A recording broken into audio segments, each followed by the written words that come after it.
दमानी नगर भागातील क्रांती नगरात समाजकंटकांनी घरासमोर लावलेली रिक्षा फोडली। सीसीटीव्ही कॅमेऱ्यात टवाळखोर कैद। सोलापूर येथील दमानी नगर भागातील नव्याने होत असलेल्या वारकरी भवनासमोरील क्रांती नगर येथे घरासमोर लावलेली रिक्षा मंगळवारी मध्यरात्रीच्या सुमारास काही समाजकंटकांनी दगड मारून फोडली आहे। रिक्षाच्या समोरच्या दर्शनी भागाची मोठी काच फुटून मोठे नुकसान झाले आहे। दगड मारणारे समाजकंटक सीसीटीव्ही कॅमेऱ्यात काही अंशी दिसत आहेत। पोलिसांकडून या घटनेचा तपास सुरू झाला असेल। MH13 BV0998 असा त्या नुकसान झालेल्या रिक्षाचा क्रमांक असून रिक्षाचे मालक अनिल धायगुडे यांनी याबाबतची तक्रार बुधवारी सकाळी फौजदार चावडी पोलिसात दिली आहे। वारकरी भवनासमोरील वळणाच्या चौकात या परिसरातील काही तरुण दररोज घोळका करून मित्रांसोबत गप्पा मारत बसतात। याच्या आजूबाजूच्या घरातील नागरिकांना मोठ्या प्रमाणात त्रास होत आहे।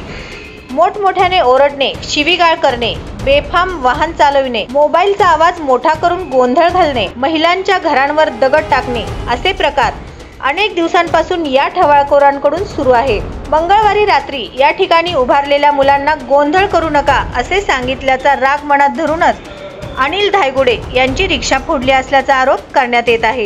पोलिसांनी या भागात रात्रीची गस्त वाढवावी आणि या टवाळखोरांचा व चोरांचा बंदोबस्त करावा अशी मागणी या भागातील महिलांनी केली आहे। क्रांतीनगर आणि परिसरातील मुले दररोज सायंकाळी या ठिकाणी जमा होतात। आपली वाहने स्वतःच्या घरासमोर उभी न करता या ठिकाणी उभी करून रस्त्याला आडकाठी आणून मोठ्याने गोंधळ करतात अशी तक्रार सुद्धा करण्यात आली आहे। याच परिसरात चोऱ्यांचे सुद्धा प्रमाण मोठ्या प्रमाणात वाढले आहे। याचाही बंदोबस्त पोलिसांनी करावा अशी मागणी महिलांनी यावेळी केली आहे।